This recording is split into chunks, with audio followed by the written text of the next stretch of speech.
Don't rush your decision to study abroad. चाहे वो country हो, course हो या the choice of your admissions counselor. These are not the decisions that you should rush. So there is a student, Augustina. We helped her, Education Japan helped her to get placement in one of the top universities in Japan. She spent about one semester in one of the best universities in Canada. And I was surprised to hear her story when she told me the kind of experience she had there. So she faced troubles when she did not know the exams that she was supposed to take, prerequisite exams that she had to take before joining her course in Canada. She was not aware of the dormitory system there, how long she will have the dorms for. She was not aware of so many other things related to her course and the university. Don't land into such a situation yourself. My suggestion to you would be to start your preparation early if you are planning to study abroad, and choose your counselor wisely. Do they understand the academics as well? Are they going to help you land in the best university that matches the ability that you have? So watch this video to understand that what are those possible problems you can face if you are not well aware of the course or the university that you are going to enter. So watch the video.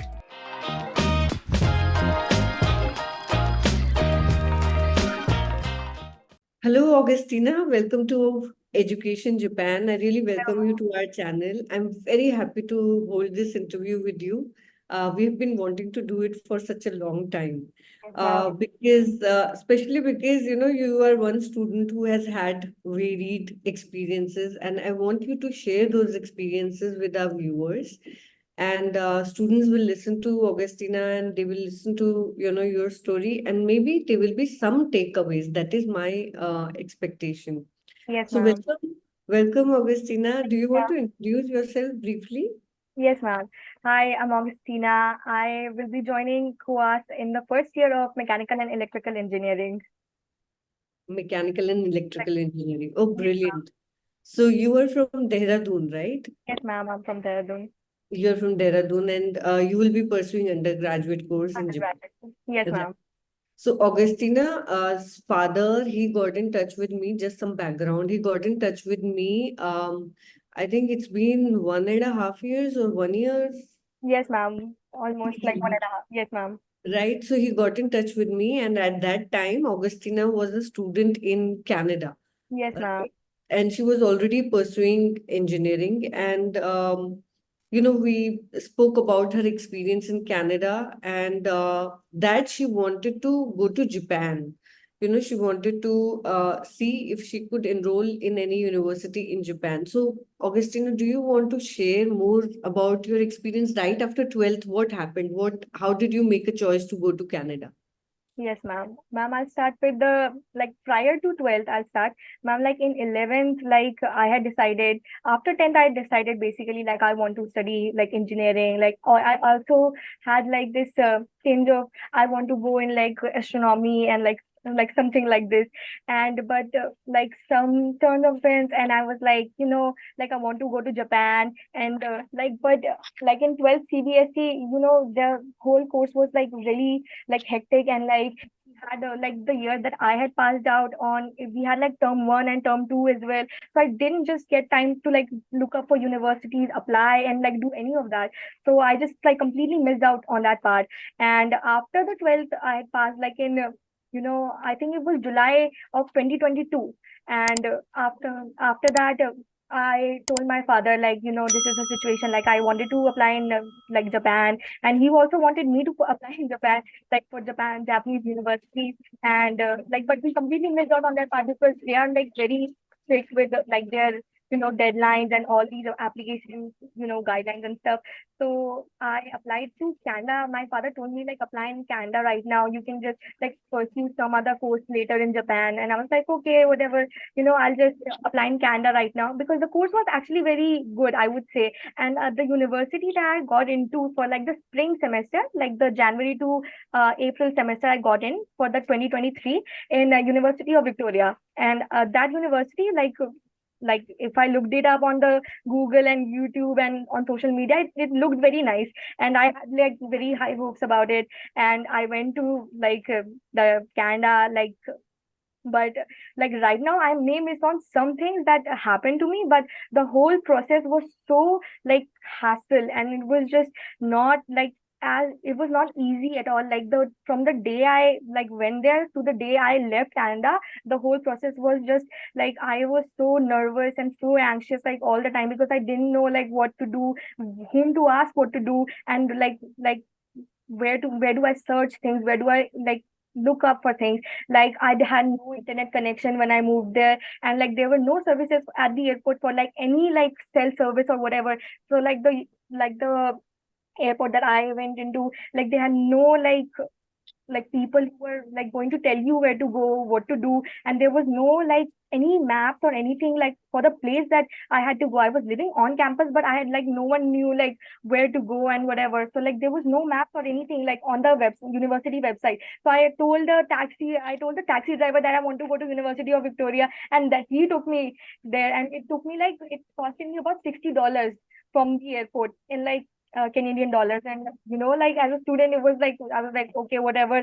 Like my father didn't tell me anything like, you should spend less or whatever. But I felt that, this is too much, And I went to I went there, and even there, like they gave me the keys, and they were like, yeah, this is your dorm, you can go. And no one helped me with my like three big bags. I was like just carrying them on my own, and I had my floor on the third, like my room number was 303, so I had to like carry it to the third floor. I asked for someone help in the dorm itself, and she was also a first year. She was like, okay, it's okay, I'll help you. And we carried my luggage over there, and it was just really hard from the very beginning. There was no one who, and there was not even an elevator or something inside the dorm, so I could not like carry it on my own, and like could not ask for any help. And even after I went there, like the Wi-Fi, no cell service, no Wi-Fi.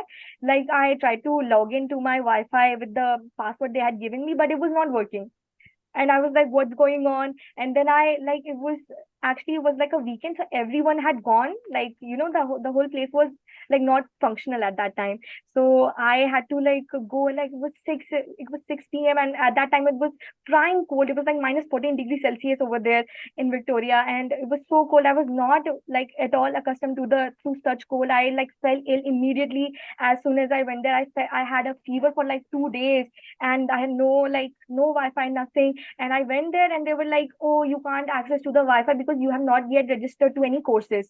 And I'm like, no one like told me about this. And I'm like, I would have registered for some courses or whatever. And they were like, okay. And after after like, I'm not even going to go into the details because it was so hassle. I'm straight going to jump to the part where I had the problem with the course registration.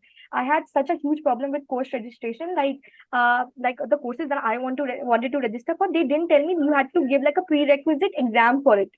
So I was like not prepared for it. I was like, okay, whatever, I'll just try and attempt it. And obviously, like I was not prepared for it. I fell ill as soon as I went there. So within the first week, like all of this was happening. And mind you, like all the classes had already begun in the background because this was a spring semester. There was no orientation, nothing for new students. And I was just like, going with my own flow, and no one was checking on me. I went to the counselor 2 times, and she was like, oh, so you have to like give this prerequisite exam that we have. And I'm like, okay, whatever, I'll try to give it. And I in fact gave it, and it was not as good as I thought it would be. So they didn't let me register for the main courses that my program had. So they were like, you have to take this one prerequisite course. It was Math 120. You have to take this, and after that, you will be allowed to take all the major courses that are in your program. And I'm like, what am I supposed to do? Only take Math 120 right now? And she was like, you can't register to any other courses of your program right now if you don't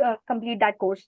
And like I was like, like I'm here for like 4 months. This is the whole semester. What am I supposed to do? Only take one course and do that only? And she was like, yes, you can take some other electives. And I'm like, I'll just do that, I think. So I took it, and like the whole semester went away. And after that, like after the math 120 happened, like, and after that, like I passed it and everything happened. But like after that, like when I came back, I told my father about the whole situation, and they were like, they don't take any like, re-examination. If you don't score good in one exam, in the final exam of the semester, you will have to retake the whole course, no matter what. You can't even get permission to have a re-exam or whatever. So my father was concerned about this, because other than this, there were also many problems. After the semester was ending, I was living on dorm on campus, so they didn't tell me anything about the fact that I will have to move out after 4 months. They were like, they didn't give me any prior knowledge. I was thinking that at least after completing the first year, I will have to move out. They by the end of the semester, they told me that you will have to like empty your room, because you the semester has completed. And I was completely shocked, because I had like so much luggage. Like, what am I supposed to do with this? And after that, also, like, there was another problem, that like with my courses, you can't I think the concept, like, now I'm forgetting, but I think it was, you have to complete like 60 credits, 60 units in like the course of 5 years or something. And in one semester, you can only take about 4 to 5 courses. So like, like I'm going to complete my engineering in like the next 6.5 years. This was the thing. And my father was And like, were you not aware of this earlier, no, Augustina? like no one That, told me this is about. how long your course will take. You were not aware. Absolutely not. Like, absolutely not. No one told me like I have to like finish the 60 credits, and like you have to also like the co-op thing. Like, co-op is basically like the capstone project. You have to like do an internship. But like other than that, like no one told me like you have to complete the 60 courses. And the thing is that my course didn't have any like course availability. Like, I could not enroll in it in the summer semester. Like the summer semester, like after like in the May to August, you can't, like, I can't enroll in anything, because my course was like basic engineering and like electrical engineering only. And I was like, so I'm going to have to, like, from Jan to April, I'm going to be here, and after that I'll come back in September to December. So like only 2 semesters per year. And how long will this take me to like do like five courses like per semester? And it will take me 6 years automatically. And my father was like, If you like by chance fail any course, you will have to retake the course again. Yeah. So it's not making any sense. Oh my goodness. So, Augustina, how did you apply to University of Victoria? As in, did you apply on your own, or did you go through any agent or any consultancy? Ma'am, I did went through a consultancy. There were, I think their name was Merit, Higher Education Merit or something like this. And they in fact introduced me to like this university, and they were like, this is a good university. And along with this, I applied to like 2 or 3 different universities in Canada as well. So when I got into the University of Victoria, they were like, this is a good university. And even with the counselor, they didn't tell me that I would have to like complete all these courses, or there was any prerequisite or whatever. So I was completely uninformed about it. So like, yes, ma'am. And I understand. So basically, your experience in Canada, the infrastructure, the course structure, all of that did not suit you. So Yes, what ma'am. happened then? You spent, I think, 1 year there. No, ma'am, only one semester there, thankfully. You spent Yes, ma'am. okay, you spent 1 semester there. And then what happened? You said you wanted to go to Japan Yes, ma'am. earlier also. Yeah, Yes. ma'am. In the back of my head, I was thinking that, like maybe, maybe all of this is happening because I can go to Japan or something like this. Because, I mean, I'm talking about it right now, like as if it's not like a big deal. But when it happened, it was a very, like, I was very sad about it that this is happening, because, I would have to, like, university change is like not a small thing. And Yes. yes, yeah. And I was like, I made up my mind, like, I would spend like 4 years over there. And I wanted to spend 4 years over there. I wanted to, like, be a part of that university. But the things were just not, like, seemingly just not working out for me. Like, even with the extracurricular and all, like, it just didn't like feel right, you know. It just, I didn't fit in there. That's what I felt like, because like making friends over there, or like, you know, just like it just felt like I was alone most of the time, and like trying to make friends over there, but like not being a part of, because there is, like, I'm going to be very bland about it, but there is some sort of, like, you know, racism and, you know, all of this. They don't tend to make friends with you if, you know, you are like from a different cultural background, and like, you know, things like this. And basically, so when I came back here for like my summer vacation, I opened up about this with my dad and everything that happened. And he was like, you know, that's, you know, it's completely okay, we're going to change the university. And like, I think that my parents were very supportive about it, which I'm very grateful for, because not everyone says that. Because, you know, and it took me like about almost a year, like after a year I will be going to the university. Understand. Yes, ma'am. So like my parents were very supportive about it. They were like, okay, you know, you wanted to apply in Japan, so like let's finalize going to Japan. So Yeah. that is, like, my father started looking up for on the internet, on YouTube and everything, and he found about education Japan. And he told me, I still remember, I found about this one like agent. She's Deepti Singh, we'll talk to her as if. And I was like, okay, like let's see, let's talk about it. And whatever happens, we'll just see what happens right now. Mhm. But you know what? Even after this, I think you went back. You remember you had come down for holidays and then you Yes, ma'am. decided to Yes, go ma'am. back. Yeah. So I spoke to your father, and despite all this Yes, ordeal, ma'am. what After you, the EJU exam, I went back for the yeah, course. you Yes, went back, ma'am. and I was, and he decided, he said, no, no, we have spent so much money, which makes sense, of Yes, course. ma'am. Actually, So like, there was so much of financial yes, ma'am. commitment there. We So had he taken said the that. tuition before, so my father was And like, "So at he was least like, also worried that you will spend another year, you will have to uh, start from the beginning and all of that, right? I spoke to him and I told him that 1 or 2 years really do not matter in the long run, yes, it ma'am. really doesn't matter. And then I was surprised, suddenly he decided, and then I think there was some political issue also. Yes, ma'am. About the, you know, Yes. like, How was your experience after going back? What happened after going back? What made you change your mind again? yes, ma'am. Like after like this, we were like very sure like I'm going to Japan and all, but like, you know, they take the tuition like well in advance, and we had already like you know, paid and everything. So like they won't refund anything. So like my father said, you can just, you know, complete the little bit of course whatever is left, because, you know, like it won't go to waste at least. So I went back there, and that time I remember it was like you know, it just went like very fast. Like I just was like, I'm just gonna get this done, and whatever happens, you know. And like I didn't have much friends or whatever, but I'm going to talk about one friend as well. She's doing like Bachelor of Arts in Psychology over there, and she has faced the exact same thing about the, like, she didn't face it in the first semester, she was facing it in the second semester. So she told me about this, and like the whole situation, like I wasn't able to register for any courses because one of my prerequisite courses wasn't completed, and like one of her prerequisite courses she failed in it, and this didn't happen, and she had to take the whole course again. And she actually opened to me about it, and she was like, my parents won't understand, so I can't tell them this.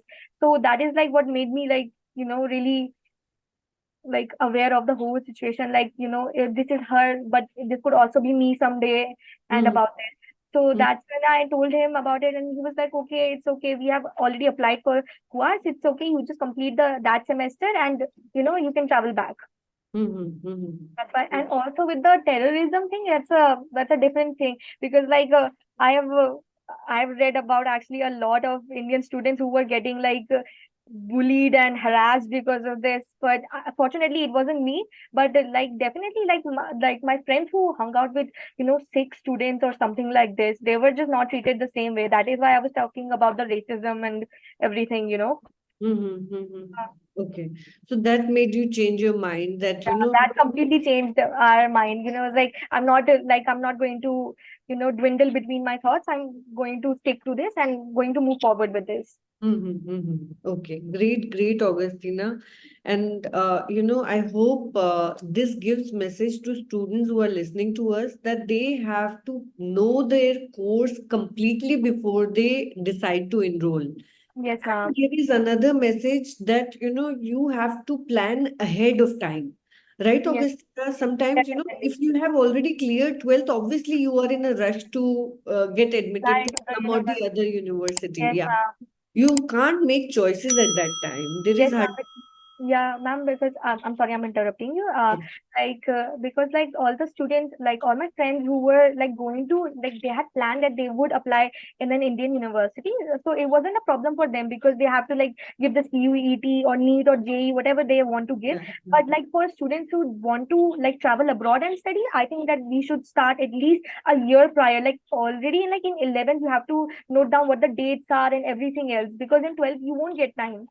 Absolutely, absolutely, Yes, ma'am. That Augustina. is like one of my biggest regrets because I didn't like actually check at that time like what my dates were or I can like I'm using this as an excuse like I had boards and I had all this but I could have like if I would have been on track with all the things Yes. then I could have been like ahead or whatever. Yeah, yeah, that's true. A lot of students do that. And so, Augustina, basically the problems that you faced there were related to infrastructure and also the processes, maybe, and lack of information, I would say, Yes, right? definitely. These were some of the major issues, Yes, right? ma'am, because Do all you? like I would like to add up on the infrastructure one, ma'am, because in Japan I've read about like the off-campus housing as well. They're very safe and they're like completely dedicated to students only. I'll tell you about the accommodation for Canada. They are homestays. You have to live with a family and they will just give you like the basement room and you have to like stay with them and it's not very safe like at all. I've heard like very bad stories about it as well and I will not want to go into detail so like that is what also like made me really frustrated because they were like literally kicking me out of the dorm and I was forced to find the like off campus housing and there was not nothing that was completely dedicated to students.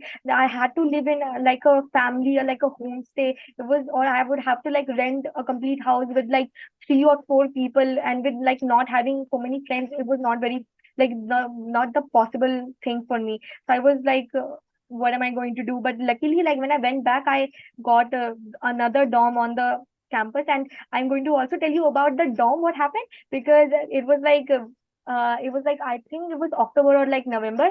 So it was like raining and there was like like snowing, raining, there was happening and like the hot water system completely shut down and and In Canada? Oh my in God, I Canada, can't believe.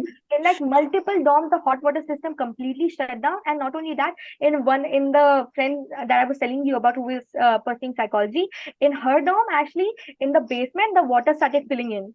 And also at one point, she also told me like the heating systems were also down for like a day or two. After that, they put back the heating systems, but the hot water systems were not working. I can't even imagine life without heating and hot water in And Canada.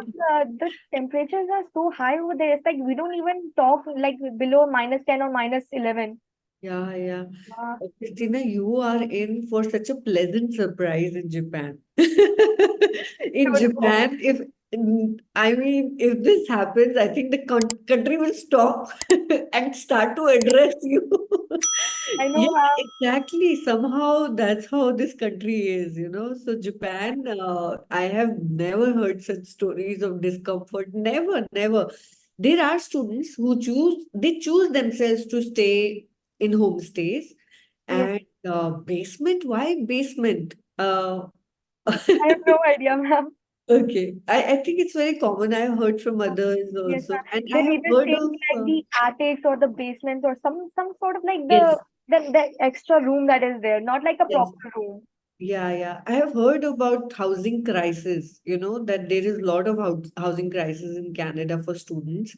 They don't find proper accommodation. Yes, ma'am. And when we go there, do you have these So let's talk about the application process in Canada versus whatever you Yes, ma'am. experienced for Japan. Do you want to talk about that? How easy was it in case of Japan when you contacted Education Japan? Was it smooth, the application and all the information that you have been getting so far about your visit, about going dorms, course, faculty, anything? You Yes, want to share? 100%. The Japan, like the application process, the like getting to like know you, like the whole process was so like it was as like it was like breezy, I would say.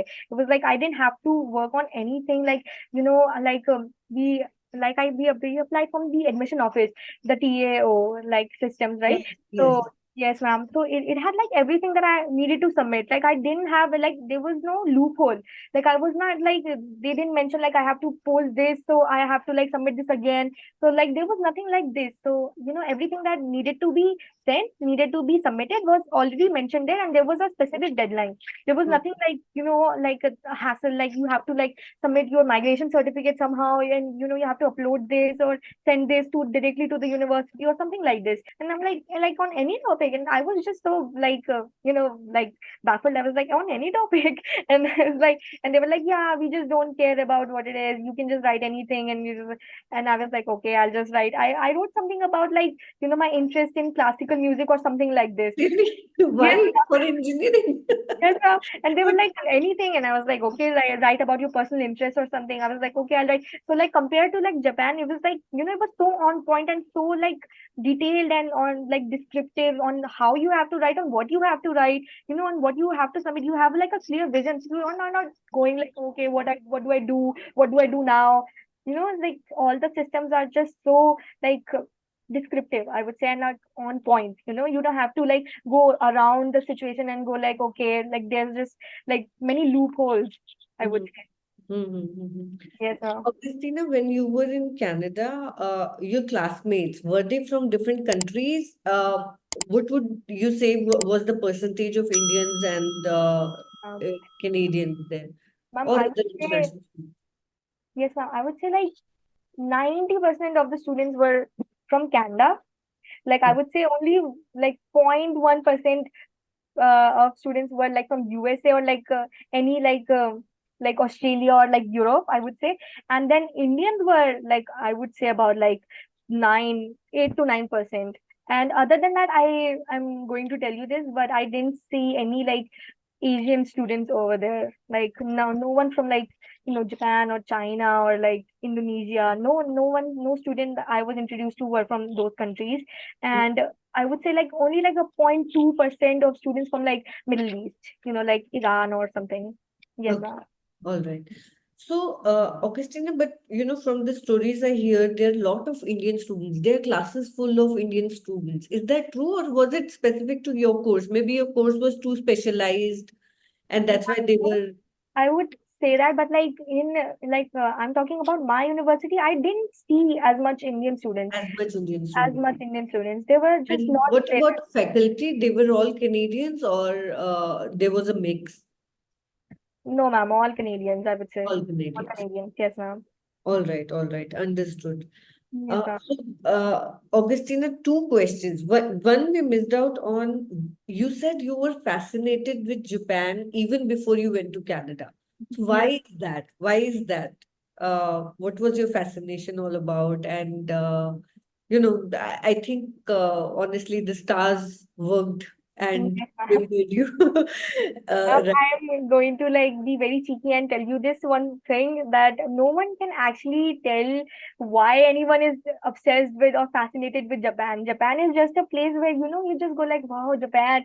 Like for me, I think this was just one thing. Like I gathered like some like information in bits and pieces. Like first when I was very young, I like used to watch like cartoons, and I was like, wow, there's like written like in Japanese and all this. And I was like very fascinated. I was like, wow, they have like such system. Like before going there, I was like, wow, they work like this. And like when I got into like ninth and 10th grade, I was introduced to like anime and stuff. So I was like, like I didn't like anime as a thing, but like I was watching anime as like, okay, they are doing this, they're doing that, and like they're working like this, they're working like that, their cooking style, their food, I was like, wow, this like, that's like really good, because like it was like from very different from what I've seen, like in the Western culture and like in India and like the neighboring countries and all, but there was like something very different. And I don't know, like I'm not gonna say anything bad about it, but I never felt this way about like any other Asian country. I never felt this way about Korea or like China, but like Japan has a different like essence to it, I would say. Yeah, yeah, yeah. Yeah. True. And Augustina, and if you can tell us something about your experience with Education Japan, if you think, how has been our counseling to you, even when you talk about, your decision making or your application or your, orientation before going to Japan, are you now completely confident of the course, university, and the lifestyle that you will have? I mean, can you picture it? Because we have shared enough information with you so far. Ma'am, yes, ma'am. From the very first day, I remember like you talking to me, and it was like you said to me like, "Oh my God, you look so stressed." Like, it was my first week back home, and you were like, you look very stressed. You have lost the charm on your face and something like this. And I was like, how did she know? I was like, and like I remember like you telling me like all these things, because I was thinking that this is some like fault on my behalf. Like I was like, I'm not misinformed. I am misinformed. I didn't read enough about it. I didn't research enough about it. And you like reassured me that this is not all my fault. This is someone should have told me this. As a first year student, someone should have guided me this and told me about the whole situation. And told me that you are not supposed to do all of this alone. I am not actually supposed to do all of this alone. I am supposed to be guided by someone, and no one was there to guide me, I would say. And after like the first or second session, I was starting to feel very confident about, I am in the right hands. I was thinking simply that. I told my mother, I was like, yeah, she's very nice, and like she's guiding me. And you told me about the KUAS, and I looked it up, and I in fact, you told me, and I was like, oh, like she's telling me this, but is it actually true? So I was like, I checked it First, on. After that, I got like very like critical. I was like, I'll check it on my own also. I'm not going to like. Just someone's telling me, so I'll just believe in it. So I checked it up on myself and like saw so many reviews and everything. So I was like, yeah, this is actually very good.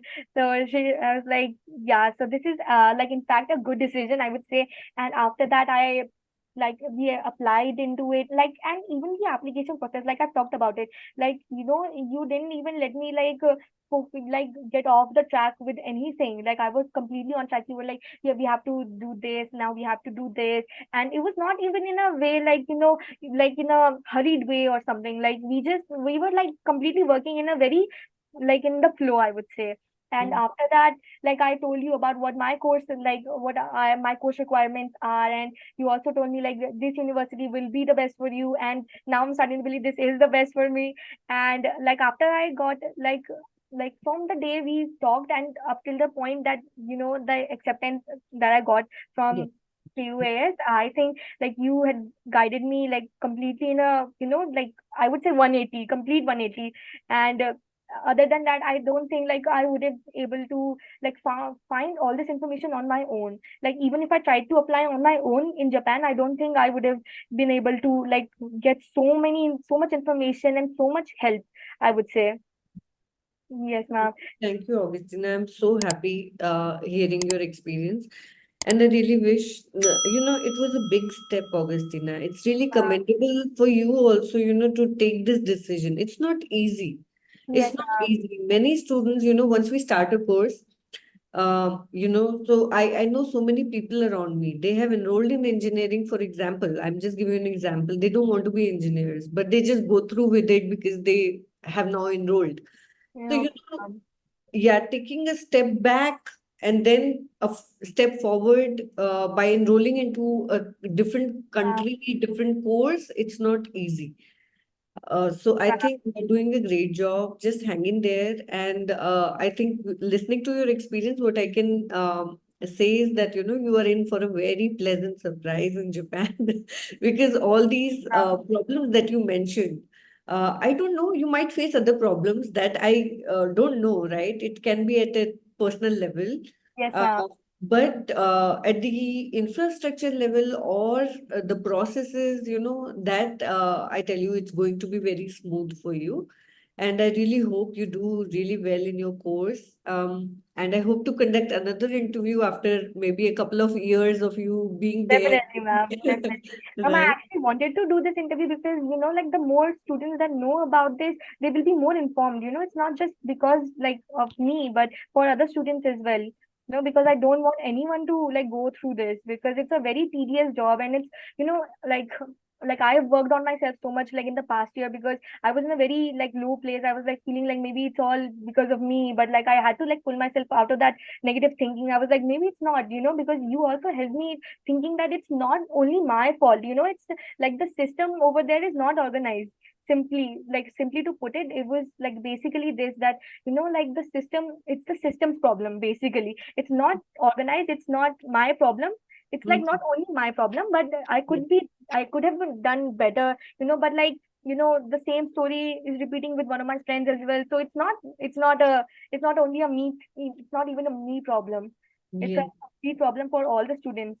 No, no, don't keep blaming yourself, Yes, Augustina. ma'am. As much as it is your responsibility, I think it is also the universities as well as the partners that they engage with, Yes, right? ma'am. Right? They are supposed to give 100% download of information to Yes, students. ma'am. And if they are, withholding any information, that is equivalent to, Lying or like betraying lying or them. cheating, Yes, right? So ma'am. it is very important that you choose your consultants wisely. And yeah, it's very important. And I'm really happy, Augustina, that you took a step. Um, and now things look very positive for you, and I see that you're back to your happy self. So I'm very happy about that. So Augustina is due to fly very soon. She will be going to Japan next month. Yes, She's all ma'am. set.